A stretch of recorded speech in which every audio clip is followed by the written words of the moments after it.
একটা বড় টিম, আমাদের অ্যারাউন্ড 100 পিপল কাজ করছি একসাথে।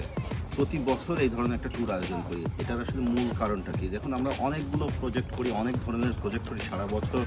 আমাদের অনেক প্রেশার থাকে, প্রত্যেকটা টিমের সেপারেট বিভিন্ন ধরনের প্রেশার থাকে, বিভিন্ন ডেডলাইন মেনটেন করতে হয়। সো তাদের প্রত্যেকটা মানুষের কিন্তু একটা রিক্রিয়েশন কিংবা স্যাটিসফ্যাকশনের বিষয় আছে।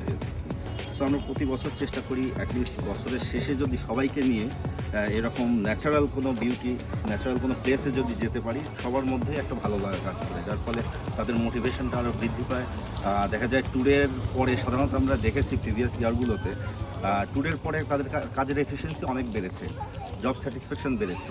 তো এই সামগ্রিক এই বিষয়গুলো বিবেচনা করে আমরা চেষ্টা করি যে প্রতি বছর আমাদের এই ট্যুরগুলো যেন কন্টিনিউ করি। এছাড়া আমরা সাধারণত 3 থেকে 4 দিনের ট্যুরের আয়োজন করি আমাদের সমস্ত মালিকদেরকে সাথে নিয়ে। এর মধ্যে একটা গালা নাইটের মতো আমরা একটা প্রোগ্রাম করি, যেখানে আপনার লাস্ট ইয়ারের অ্যাচিভমেন্ট, অ্যাওয়ার্ডস, অ্যাকমপ্লিশমেন্ট এগুলো নিয়ে আমাদের একটা বড় প্রোগ্রাম আয়োজন করা হয়। সবাইকে আমরা মোটিভেট করার চেষ্টা করি। কারোর প্রমোশন থাকলে কিংবা কোনো অ্যাওয়ার্ড পেলে তাদেরকে যেভাবে মোটিভেট করা দরকার আমরা বিভিন্ন ক্যাটাগরিতে সেটা চেষ্টা করি। এবছরও এটার ব্যতিক্রম হবে না, আমাদের আজকে রাতেই এই ধরনের একটা প্রোগ্রাম আছে।